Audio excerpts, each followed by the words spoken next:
Por kush është problemi? Problemi është që edhe ato para që janë vendosur në dispozicion në projekt buxhetin e vitit 2026, siç ka ndodhur për 2025, por edhe në 5 vitet që unë jam në parlament, shoh që në çdo akt normativ që bëhet, po themi, gjatë vitit, që normalisht janë bërë 3, 4 deri në 5 akte normative në çdo vit, ka ndodhur që Ministria e Shëndetësisë, Ministria e Arsimit dhe Ministria e Shëndetësisë i hiqen fondet dhe kalojnë, po themi, tek Ministria e Korrupsionit ose Ministria e Infrastrukturës apo investimeve të tjera.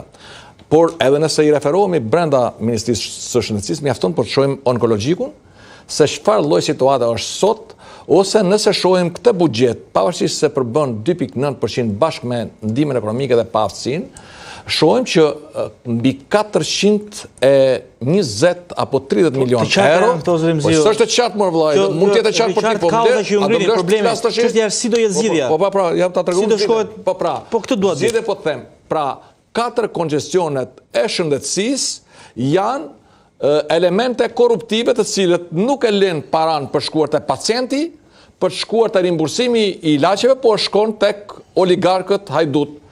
Tjetër element të cilët më shqetëson mu, por i shqetëson dhe gjithë qytetarë shqiptarë, është që nëse morim, po themi, thjesht dhe vetëm koncesionet të cilët Banka Botërore, Fondi Monetar Ndërkombëtar i ka konsideruar, po themi, si korruptive dhe që ka mohuar të drejtën e konkurimit të këtyre shërbimeve që jepen.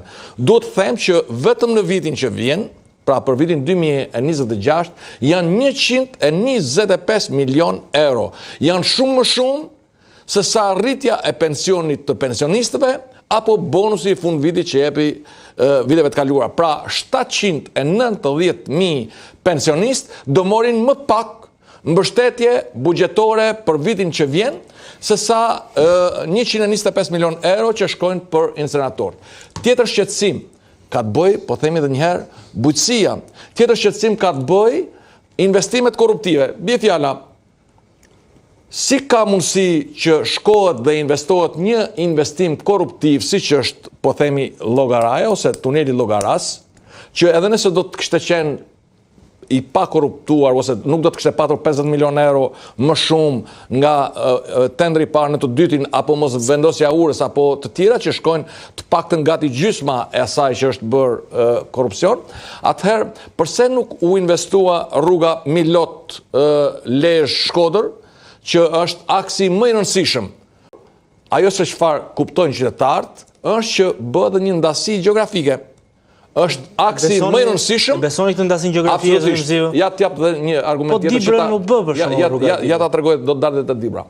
Sot kemi 2 tollë ose 2 pika që paguhet lek. Njëra është në aksin e rrugës Kombrit, tjetra është tek segmenti Thuman Qafkashar. Të dyja këto akse janë në pjesën veriore, çfarë do thotë gjithë qytetarët që vinë nga veriu, por edhe ato që vinë nga Kosova duhet taksohen në dallim nga autostradat e tjera. Cilat autostradat tjera? Se Partia Socialiste ka bërë një autostradë tjetër. Po edhe ato të rrugës Kombit ne e kena bërë, se se kanë bërë këto. Por këto vetëm i vendosën traun dhe paguajnë qytetarët. Pra, ajo çfarë duhet të them edhe një herë, pra një diskriminim. Po shkoj te rruga Arbrit, e dinti që rruga Arbrit 12 milion euro bën 1 kilometër, që ajo rruga është së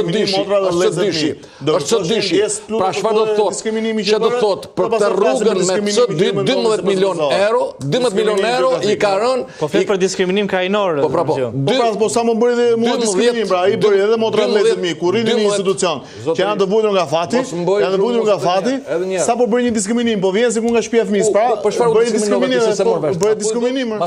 sa po bëri një diskriminim, ka ardhur këtu dhe si njësoj si shtëpia e fëmisë. Ma trego mu, jemi një studio, pra se nuk jemi e Kalamajt, e kupton, apo se kupton? Jemi një studio. Po pra, nëse ti e konsideron veten që jenë kopsht, mund të ngatruar studio. Më kupton, ta që flasin për diskriminim, ta janë pjesa më e madhe që bëjnë diskriminimin. Ka harruar gjithë plagët sociale që kanë vendosur qytetarët e din. Plagët sociale më të mëdha që keni patronazhist i nivelit tul. E kupton një herë. Komuniteti Rrida, familjes time Rrida nuk ta lejoj jo ty, po se lejoj asnjëri ta ofendoj. Po jo, po jo, sta lejoj ty. Nuk e kuptoj.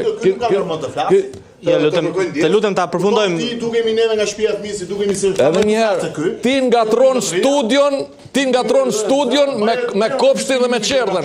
Në qëse ti të duket vetja si e në kopsht, qëse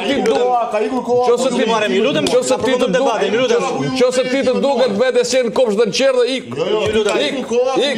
Ne kemi ardhur në debat, kemi ardhur për të bërë zhurmusin. Nëse ka ardhur për zhurmusin, mund shkosh. Ti e mësuar për t'iku, ti ik edhe në votim, ik e ke banjon. Nëse do shkosh ke banjo, ik se ti nuk, ti ishe i dyzuar, a të votosh Velien apo të votosh Ramen. Mund t'ikësh. Okej, ju lutem, kalojmë në një hapësirë të shkurtër publicitare dhe rikthehemi sërish në studio.